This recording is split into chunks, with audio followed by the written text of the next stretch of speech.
atmosphere of excitement over the whole of the Southeast, Biafra land, and to all of our freedom. As Nnamdi welcomed and released a press statement acknowledging the press statement that comes from Arnold, talking about that American mayor, who of course went down memory lane to expose the Fulanis. Now the Kanu is identified with him directly, and the whole Biafrans are celebrating the tsunami of success that's coming from this angle. Let me take you down a bit about what Mike Arnold actually said during the Congress hearing. It was not a small conference or summit, that has to deal with how the United States government under Donald Trump is going to react to Nigeria and break up at the end of the day. But the fact still remains that he took us from how he came up to become a nation called Nigeria. He also made it very clearly that he didn't know who actually amalgamated Nigeria, that Nigeria should be actually amalgamated, because if you look at the story of our so-called founding fathers, from Tafawa Balewa, Awolowo, and Dr. Nnamdi Azikiwe, none of them were born when Nigeria was actually was amalgamated or possibly came into existence. So who and who did they actually consult before the British government take that stand? And that is why Mike Arnold is saying that Britain should be responsible and compensate Biafra with so much more amount of money running into trillions of pounds for the conspiracy the civilized world has come to identify. Justice in this regard, cannot be said because it is late that justice cannot come. Justice can come at any time, and that is what we are clearly, seeing from that press release credited to Mike Arnold. And to Nnamdi Kanu reaction, it was how would I describe it?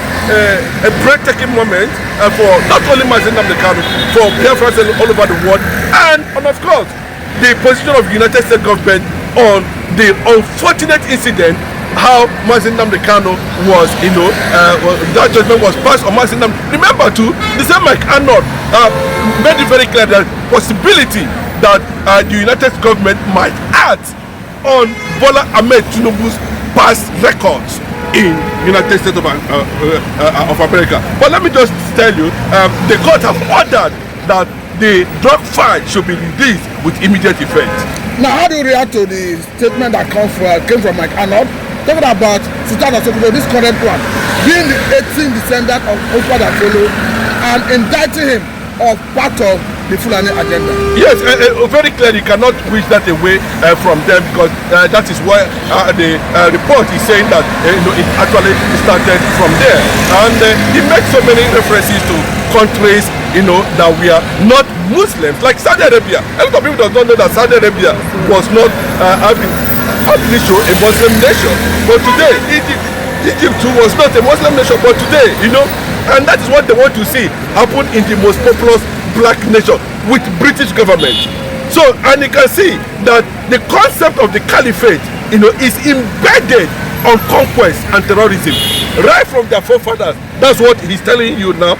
That the reason why they actually sent Sultan of Sokoto to Islamic nations for military training like Pakistan and all that, was as a result of the same agenda.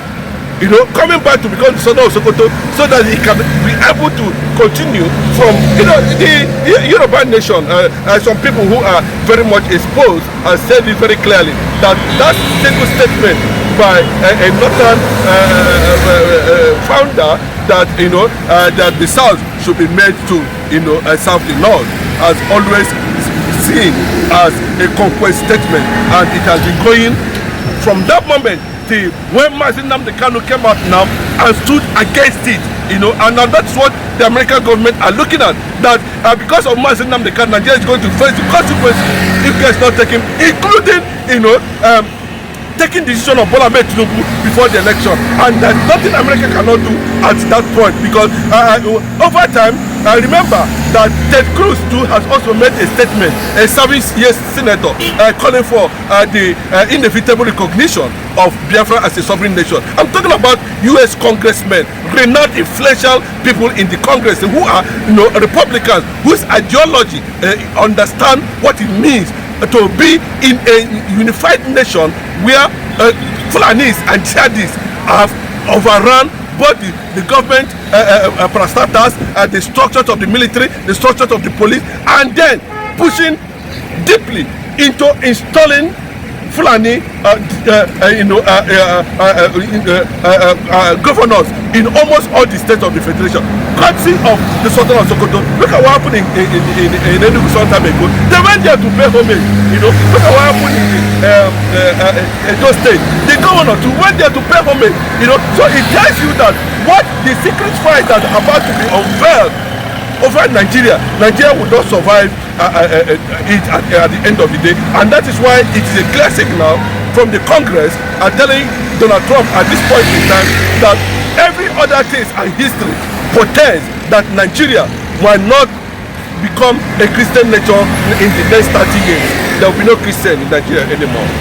Now, what do you make of this new renewed vigor, agitation from foreign personalities of late? Because do not forget that recently we saw a renowned American talking about a former ambassador, Sam Bromback, who came out clearly to advocate for the solution of Nigeria.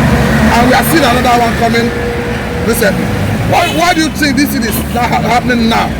Yes, I think it's overwhelming. The Fulanis has gotten to the point of finishing their job. It has come from face to face.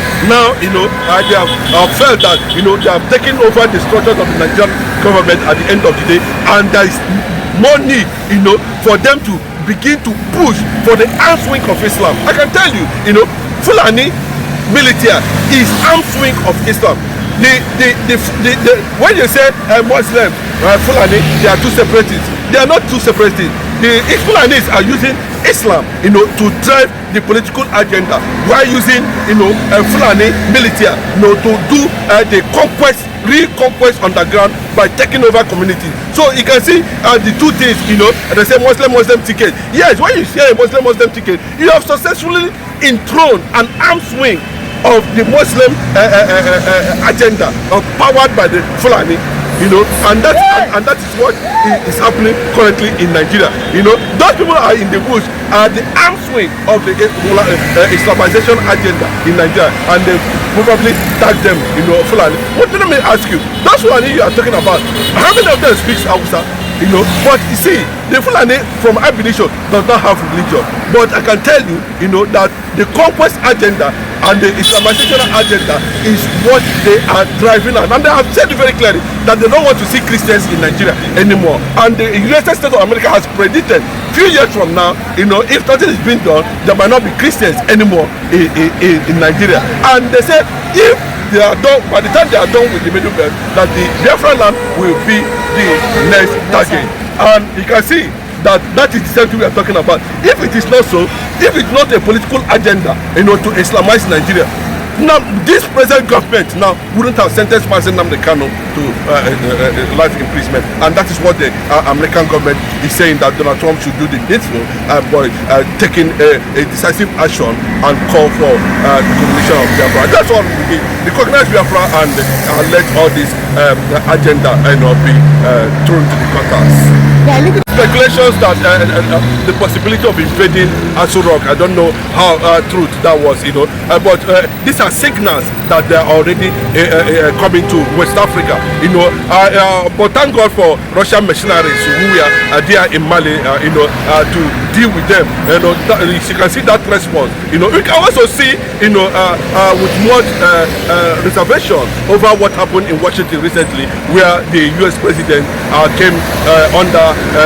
Maybe I wouldn't say it was an attack on him, but the environment where he was actually having a dinner with some people, there was a shootout, and that threatened that dinner at the end of the day. But you can see the response coming from the API. You can see the response coming from CIA, state security, and that. You can see how they responded. But in Nigeria here now, they are using it as a political weapon of conquest. Insecurity is Nigeria is championed towards an ideology and an agenda, and that is why it is very difficult, to actually stop it or to go against it the way we saw what happened in Mali, now recently. So the fact still remains that the more and more machineries aligning with Islamization, aligning with the Fulani arms agenda on Nigeria, has continued to infiltrate Nigeria.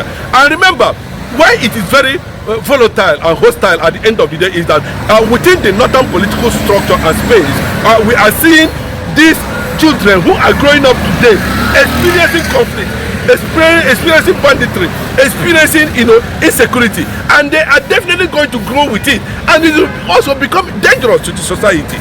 And not only that, we are seeing the government of this country to adding fueling insecurity by granting less than 1,000 repentant, whatever they call them, and where are they going to deploy those people in the part of the country now? So they are breeding security, and these people are also bringing breeding part of the ideology to conquer Nigeria. The reason why the United States of America is talking about the release of Nnamdi Kanu is very, very obvious, because I think to an extent, even the outside youth, are praising Nnamdi Kanu. The Middle Belt are some knowledgeable Yoruba people. I'm not talking about this. I don't want to use that word anyway, but some of them who feel that they are enlightened are now saying no. That is not correct, and that's why we are seeing some of them reacting from the diaspora, that I think has gotten to the point that Nigeria can no longer be recognized again as a nation, as an existing nation. And remember, the same federal government now has threatened to, boycott about 8 states not to participate in the election. So what does that tell you? It tells you that they are creating more room and more room for insecurity. Now look at the anything that will keep Nigeria, together as one nation, keeps the Fulani agenda and Islamization agenda intact. I repeat, anything that is going to keep Nigeria together without restructuring or whatever is definitely going to keep the Fulanization agenda and the Islamic agenda alive. What Nigeria needs now is that, having realized that Nigerians were not consulted during the amalgamation, there's need to de-amalgamate Nigeria. And that is the first thing they need to do. I wonder what Ezekiel and all the rest of them, we are not even consulted. Look the other way around. So I think it is time for a more superior power and to look into Nigerian issue before it becomes a conflict prone area where people, were careless, like what we saw during Nigerian Biafra war. The whole world was just careless, over what was happening, and the reason why,